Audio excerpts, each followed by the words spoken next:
हे what's up guys, welcome back once again. दोस्तों, क्या हो अगर आपके साथ कोई ऐसा बहुत बुरा काम करे लेकिन फिर भी आप उसके साथ रहना पसंद करेंगे? आप में से बहुत सारे लोगों का जवाब होगा या फिर मोस्टली लोगों का जवाब होगा नहीं। लेकिन यह कहानी आपकी इस सोच को बदल कर रख देगी। कहानी की शुरुआत होती है 14 साल की सारा से, जो पार्क में बैठी हुई है। वो कुछ पढ़ रही है, तभी बारिश होना शुरू हो जाती है। लेकिन वो उठकर नहीं जाती, बल्कि वहीं बैठी रहती है। इसी दौरान वहाँ एक 22 साल का लड़का आकर उसे छाते का सहारा देता है, जिसके कुछ देर बाद हम सारा को उसके साथ चलते हुए देखते हैं। लेकिन छटते बादल के साथ ये सीन भी यहीं खत्म हो जाता और समय का पहिया हमें ले जाता है 8 साल आगे, जिस दौरान हम एक लड़की को कैफे में जॉब करते हुए देखते हैं। उसी कैफे में कुछ लड़के बैठे हैं जो किसी पुराने रेप केस के बारे में बात कर और उसकी वीडियोस भी देख रहे हैं।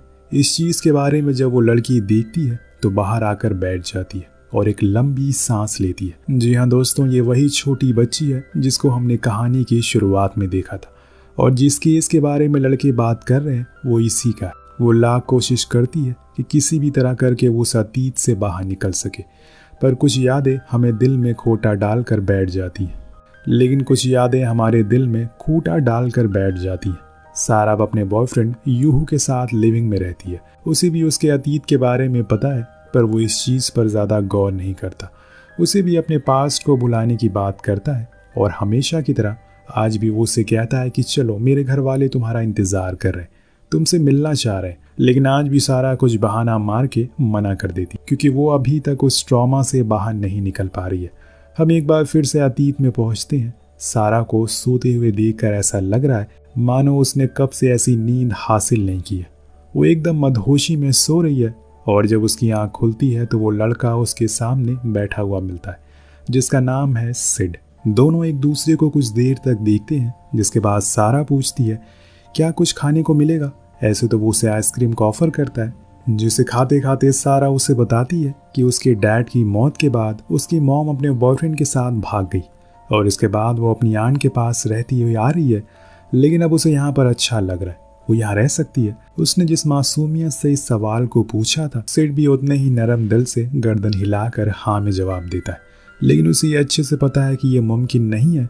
अब ऑफिस के बाद सारा और उसकी दोस्त एक एंटीक आइटम की शॉप पर जाते हैं, जहाँ पर उसकी दोस्त यूना को कुछ लेना था, जिसको लेकर वो उसी के ऊपर बने एक कैफे पर जाती है। दोनों काफ़ी अच्छे मूड में थे। सारा उसे अपनी शादी के बारे में बताती है कि शायद वो जल्दी ही मैरिड होने वाली है। लेकिन तभी उसे किसी के होने का एहसास होता है, एक बंदा जो उसकी ओर कॉफ़ी लेकर बढ़ रहा है। जब उसने उसकी ओर नज़रें उठाकर देखा तो वो उसका वही कल है जिससे कि आज वो भागती हुई फिर रही है। दरअसल ये कैफ़े सिड का है और वो यहाँ का मालिक है। कुछ देर के लिए तो सब कुछ थम सा जाता है। सारा को यकीन नहीं होता, लेकिन सिड शायद उसे पहचान नहीं पाया। इस बात को सोचते हुए वो घर आ गई। लेकिन अगले दिन वो लगातार उस कैफे पर जाना शुरू कर देती है, बस उसे कुछ देर देखने के लिए। यहाँ तक कि उसने यूहू से पार्ट टाइम का बहाना भी मार दिया है। कभी उसे देर हो जाया करती है, लेकिन एक दिन वो पकड़ी जाती है, क्योंकि उसके जाने के बाद यूहू ने शॉप पर फ़ोन कर दिया। वहाँ के स्टाफ ने बताया कि वो तो पहले ही निकल चुकी है और उसकी ये रोज़ का देर होना यूहू को ठीक नहीं लग रहा। यही बात वो यूनो से शेयर करती है तो वो कहती है कि यार, इससे अच्छी बात क्या होगी, वो तुम्हारी केयर करता है, उसके पास अच्छी जॉब है, पैसे हैं, तुम्हें तो कल ही उससे शादी कर लेनी चाहिए। सारा के पास कोई जवाब नहीं था। वो खुद कंफ्यूज थी कि वो किस मायाजाल में फंस गई है। उस रात वो फिर से उसी कैफ़े में जाती है और बुक पढ़ते हुए कॉफ़ी को ऑर्डर करती है, जिसे लेकर सीडी आता है। लेकिन आज भी वो उसे कुछ बोल नहीं पाती। कहानी एक बार से हमें वो तीसरी सुबह दिखाती है, जब सारा को सिड के घर रहते हुए कुछ दिन बीत चुके हैं। उसने इन 3 दिनों में काफ़ी पल साथ बिताए हैं। दोनों एक दूसरे को समझने भी लगे। लेकिन जब सारा टीवी पर खुद की मिसिंग की न्यूज़ देखती है तो घबरा जाती है और इसीलिए सिड टीवी को बंद कर देता है। तो वो बोलती है कि उसे घर नहीं जाना है, लेकिन मुझे डर है कहीं पुलिस तुम्हें पकड़ ना ले। तो सिड कहता है कि मुझे डर पुलिस का नहीं है, बल्कि उन राज का है जो अगर दुनिया को पता चल गया तो बहुत कुछ बदल जाएगा। उस रात सारा एक और भयानक राज से पर्दा हटाती है कि कैसे उसकी आंट का 19 साल का बेटा उसके साथ हर रोज़ ज़बरदस्ती करता है। और जैसे ही मैं किसी दरवाजे को खोलने की आहट को सुनती हूँ, मुझे डर लगना शुरू हो जाता है। उसकी बातों को सुनकर सारा सिड के पास आकर बैठ जाता है और दोनों साथ में आइसक्रीम खाने लगते हैं। हम एक बार फिर से सारा को कैफे में देखते हैं, लेकिन आज कुछ बहुत अजीब होता है।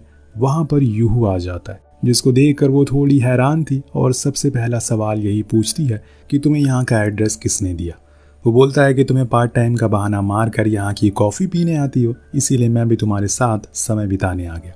पर सारा के चेहरे से साफ पता लग रहा था कि वो उसके आने से खुश नहीं है, जिसको देखकर यूहू बोलता भी है कि तुम बदल सी गई हो, मुझे रिस्पॉन्स ही नहीं करती हो। तो सारा कहती है कि मुझे अभी फ़िलहाल यहाँ से नहीं जाना। वो उसके इस जवाब से थोड़ी देर चुप हो जाता है और फिर बिल पे करके दोनों घर की ओर निकल जाते हैं।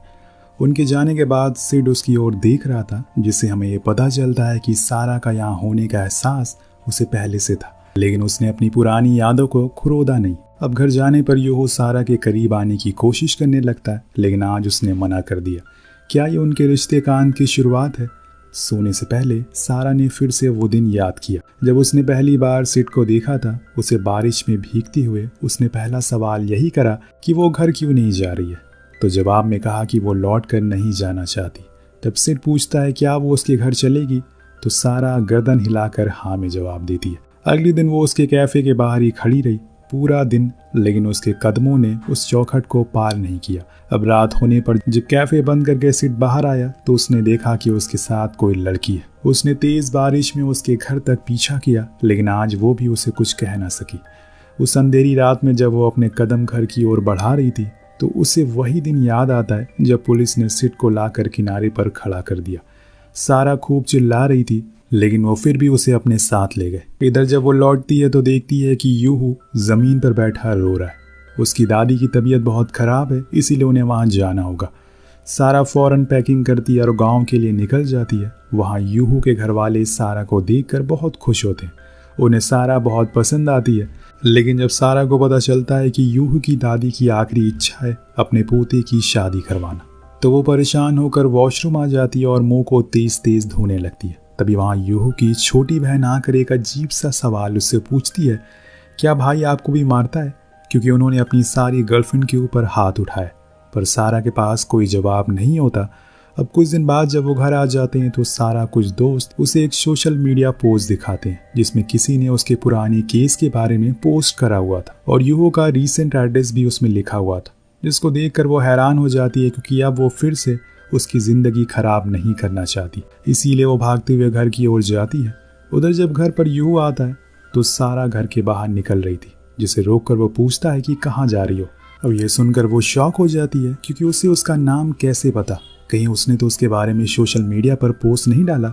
यूहू कुछ जवाब नहीं देता, लेकिन उसकी खामोशी सब कुछ बयान कर रही थी, जिससे सारा समझ गई थी कि उसने ही सब कुछ किया है, जिससे कि उन दोनों में काफ़ी बहस भी होती है। और आज यूहू पहली बार अपने असली रूप दिखा देता है, जिससे कि उसने सालों से छुपा कर रखा था। वो सारा को बहुत मारता है और पूरा लहू लुहान कर देता है और फिर ज़बरदस्ती भी करता है, लेकिन अब सारा सहने वाली नहीं है, इसीलिए वो उसके सर पर वार करके वहाँ से भाग जाती है। अब आपको लग रहा होगा कि वो किसी अपने दोस्त के घर जाएगी, लेकिन नहीं, उसके कदम आज भी उसी दिशा की ओर जा रहे थे जहाँ पर सिड का घर पड़ता है। अभी इस बुरे हालातों में उसे सबसे ज़्यादा उसी की ज़रूरत है। जैसे जैसे वो अपने कदम बढ़ा रही है वैसे वैसे उसे वो दिन याद आ रहा है जब पुलिस सिड को पकड़ने के लिए आई थी। वो भी ये देखकर हैरान थी कि अपहरण हुई लड़की आखिर क्यों अपने घर वालों के पास नहीं जाना चाह रही। इधर देर रात हो चुकी है, सारा की हिम्मत नहीं है उसके घर जाने की, इसीलिए वो उसके घर के बाहर सिमट कर बैठी हुई है। तभी वहाँ सिड आकर उसी अंदाज में पूछता है, क्या तुम मेरे घर चलोगी? वो मुस्कुरा कर गर्दन हिलाती है और फिर घर जाने पर सिड ने उसके घावों को साफ किया, उसे पीने के लिए पानी दिया। तभी सारा रोने लगती है, फिर कहती है कि मुझे माफ़ कर दो, मैं उस दिन पुलिस को ये बता नहीं पाई कि तुमने मेरे साथ कुछ नहीं किया और ना ही मैं अपने आंट के बेटे के बारे में कुछ उन्हें बता सकती। तुमने मेरी वजह से बहुत कुछ झेला है, मैं उस सारी चीज़ों के लिए माफ़ी मांगती हूँ। सिड बिना कुछ कहे उसके सर पर हाथ फेरते हुए बोलता है कि तुम्हारी कोई गलती नहीं है, तुम्हारी समझ उस समय बहुत कम थी, तुम छोटी बच्ची थी। वो कहते हैं ना कि अच्छे इंसानों के साथ वक्त कब बीत जाता है पता ही नहीं चलता। ऐसे ही सारा कब बात करते करते सो जाती है, उसे पता ही नहीं चलता। अब कुछ दिन बाद हमें पता चलता है उसी बिल्डिंग में एक रूम रेंट पर ले लिया, क्योंकि वो अब सिड के पास ही रहना चाहती है। उसके लिए सबसे महफूज जगह वही है। उसने उसके साथ वक्त बिताना शुरू कर दिया, लेकिन वो ये अच्छे से जानती है कि सिड की जिंदगी में कोई पहले से है, जिसके बारे में उसने पूछा तो उसका कोई जवाब नहीं है। इस बीच सारा पूछती है कि मैं बचपन में कैसी थी। सिड बताता है कि वो और बच्चों की तरह बहुत ही चंचल थी, जो कि अब वो नहीं रही। अब अगले दिन यूनो सारा से मिलती है। वो अब एक सिंगल मदर है, उसके हस्बैंड ने डिवोर्स दे दिया और इसीलिए वो कई लोगों के साथ समय गुजार रही है, इसी उम्मीद में कोई तो होगा जो उसकी और उसकी बेटी को एक्सेप्ट करेगा। इसी उम्मीद में वो आज फिर एक लड़के के साथ ट्रिप पर जा रही है और उसने अपनी बेटी शनाया की जिम्मेदारी सारा को दे दी है। धीरे धीरे वो छोटी बच्ची अब सारा के साथ घुल मिल गई है। उसने अपनी माँ के बिना समय काटना सीख लिया है। एक दिन ऐसे ही डिनर के बाद सारा सिड से पूछती है कि उसके जेल जाने के बाद क्या हुआ था। वो बताता है कि उसके अच्छे बर्ताव की वजह से उसे जेल से जल्दी रिहाई मिल गई, लेकिन उसके घर वालों ने कभी उस पर यकीन नहीं किया। उसे हमेशा स्टोर रूम में बंद करके रखा, पर जब मैं बड़ा हो गया तो मैंने वहाँ से शहर जाने का फैसला किया और तब से मैं यही हूँ। उसकी आवाज़ में जो दर्द है वो सारा समझ सकती है, इसीलिए वो उसे दोबारा माफ़ी मांगती है। अब एक दिन न जाने कहां से सारा की बिल्डिंग के बाहर यूहू आ जाता है, उसे पकड़ लेता और उसके साथ ज़बरदस्ती घर चलने को कहता है, लेकिन सारा आड़ी रहती है। वहीं पर यूहू कहता है कि मैंने तुम्हें माफ़ कर दिया, अब चलो घर। तब सारा हैरान होकर पूछती है कि तुमने मुझे किस गुनाह की माफ़ी दी है। तो बोलता है कि तुम एक ऐसे इंसान के लिए हो जिसने तुम्हारे साथ बचपन में इतना गंदा सुलूक करा। सारा ने कभी पुलिस को कुछ बताया नहीं, इसीलिए सभी को हमेशा यही लगता है कि जो मीडिया ने दिखाया। लेकिन सारा यहाँ चुप नहीं रहती। वो उसे कह देती है कि वो जैसा भी है कम से कम मुझ पर हाथ तो नहीं उठाता, वो जैसा भी है कम से कम मुझ पर हाथ तो नहीं उठाता। ये जवाब यूहो को सही नहीं लगता। वो पब्लिक प्लेस होने के कारण वो हाथ नहीं उठाता और सारा उसके ऐसे बर्ताव को देखकर वहीं बैठकर रोने लगती है। इधर यूनो को गए हुए काफ़ी टाइम हो गया है, अभी तक उसका कोई मैसेज या कॉल नहीं आया। यहाँ अब शनाया की भी तबीयत बिगड़ने लगी है, जिससे कि उसे फिक्र होने लगती है। उसे अपनी जॉब पर भी जाना होता है, इसीलिए वो शनाया की जिम्मेदारी सिड पर छोड़कर चली जाती है। इधर एक दिन जब शनाया सोकर उठती है तो उसे अपनी माँ की बहुत याद आती है, इसीलिए वो उसके पास जाकर बैठ जाती है, जो किताब पढ़ रहा था। दरअसल जब वो जेल में था तो उसने सारा समय किताब पढ़ कर ही बिताया। जिस चीज़ को शनाया देखकर पूछती है, क्या तुम बोर नहीं होते दिन भर बुक पढ़ते पढ़ते? तो सिड कहता है कि हाँ, हो जाता हूँ। तो बच्ची ने पूछा कि फिर क्या करते हो? तो सिड कहता है कि मैं तब किसी अपने को याद करता हूँ जो मुझसे सालों पहले बिछड़ गया था। अब उस बच्ची के मन में हजारों सवाल आने लगते हैं, जिसका जवाब सिड बड़ी ही शांति से देने लगता है। उन्हीं सवालों में से एक था कि कहीं वो उसका पहला प्यार तो नहीं है। तो सिड हंसने लगता है। तो वो छोटी बच्ची अपनी शरारत भरी आवाज़ में कहती है, अरे बता दो, मैं सारा को कुछ नहीं बताऊंगी। अब दोनों हंसना शुरू कर देते हैं और कुछ इस तरह से ये सीन हमें दिखाने की कोशिश करता है कि कभी कभी जिसे दुनिया जैसा समझती है वो उसे एकदम परे होता है। कहानी आगे बढ़ती है और एक दिन सारा के पास कुछ न्यूज़ रिपोर्टर आते हैं, क्योंकि किसी ने सोशल मीडिया पर इन तीनों की फ़ोटोज़ को अपलोड करके लिखा है कि आज से 9 साल पहले अगवा हुई लड़की को अपने ही रेपिस्ट से प्यार हो गया और अब वो अपनी दोस्त की बेटी के साथ भी वही कर रही है। उसके ऊपर तो मुसीबत का पहाड़ टूट पड़ा। ये बात वो घर जाकर सिड को भी बताती है और बोलती है कि कभी कभी उसे यहाँ से कहीं दूर भागने का मन करता है, जहाँ पर सिर्फ मैं हूँ, तुम हो और चारों ओर बस सन्नाटा हो। अब दिन ब दिन ये खबर तेजी से फैलना शुरू हो गई थी। चारों ओर सारा की बदनामी होने लगती, जिस चक्कर में लोगों ने उसके कैफे को भी बंद करवा दिया था। इधर सारा की भी जॉब चली जाती है। अब खर्चा कैसे चलेगा, यही सब सोचकर वो एक बार फिर यूहू के पास जाती है, क्योंकि उसे पता था कि उसी ने ये सब किया है। अब गेट खोलने पर उसे एकदम अलग यूहू नजर आता है। उसने अपनी जॉब छोड़ दी है और अंदर ही अंदर वो जलन के मारे घुट घुट कर मर रहा है। वो बहुत कुछ कहता है सारा से, लेकिन अब उसकी एक भी बात का उस पर कोई असर नहीं पड़ता। जो बात वो समझ गया था, इसीलिए उसके जाने के बाद उसने खुद की नस काट ली। उसकी आवाज़ को सुनकर सारा फौरन उसकी ओर भागती है और एम्बुलेंस को कॉल करती है। वहीं दूसरी ओर हम आयुमी को देखते हैं। ये वही लड़की है जिसके बारे में आज तक सिड ने कभी कुछ नहीं बताया। वो लड़की उससे प्यार करती है, पर आज आयुमी ने जब उन न्यूज़ को और न्यूज़पेपर को पढ़ा तो वो अपना जवाब मांगने उसके घर चली आई, क्योंकि उसे कभी ऐसा कुछ उसके साथ महसूस नहीं हुआ। वो एक बच्ची के साथ ऐसा कुछ कर सकता है? क्या जो न्यूज़ में कह रहे हैं वो सच है? अब सिड हाँ में जवाब देता है, जिसे सुनकर उसका दिल टूट जाता है और वो फूट फूट कर रोने लगती है। असल में दोस्तों, सिड नहीं चाहता कि वो उसके साथ साथ अब उसका नाम भी जुड़े, जिस वजह से उसकी ज़िंदगी भी खराब होगी। इसीलिए बेहतर है कि वो चली जाए और इसीलिए उसने झूठ बोला उससे। अब आयुमी पूछती है कि क्या यही वजह है कि तुम मेरे साथ सोते नहीं हो? सिड झूठ बोलता है कि मुझे माफ़ कर दो, मैंने सिर्फ तुम्हारा फ़ायदा उठाया। और ये सुनकर वो रोने लगती है और उसे छोड़कर चली जाती है। और एक तरफ यूहू है जिसने अपनी जलन के मारे 2 लोगों की जिंदगी को एक बार फिर से नरक बना दिया। उनके पड़ोसी ने पुलिस में कंप्लेन कर दी कि सिड को एक बच्ची के साथ देखा गया है, शायद वो उसे अगवा करके ले आया है। अब लोगों ने बिना सच जाने उस पर शक किया। फिर क्या था, पुलिस पहुंचती है और उनके घर और शनाया को ले जाने लगती है, लेकिन शनाया तेज तेज सिड को पुकारने लगी है। वो कह रही थी कि वो एक अच्छा आदमी है, उन्होंने उसके साथ कुछ नहीं किया, लेकिन पुलिस एक अलग नजरिए से उसे देख रही है। पुलिस क्या, सारी दुनिया उसे ऐसे ही देख रही है। अब दोनों को अलग कर दिया जाता और एक बार फिर से उसके ऊपर वही दाग लग गया है जिसे उसने अपनी सारी जिंदगी बस साफ करने में निकाल दी। जब सारा को इस बारे में पता लगता है तो वो फौरन भागते हुए सिड के घर जाती है तो देखती है कि वो एक कोने में बैठा हुआ रो रहा है। उसके आंसू रुक ही नहीं रहे थे। सारा उसे माफी मांगती है क्योंकि उसके आने के बाद फिर से उसके साथ वही सब होने लग गया जिससे वो दूर भागकर शहर आया था।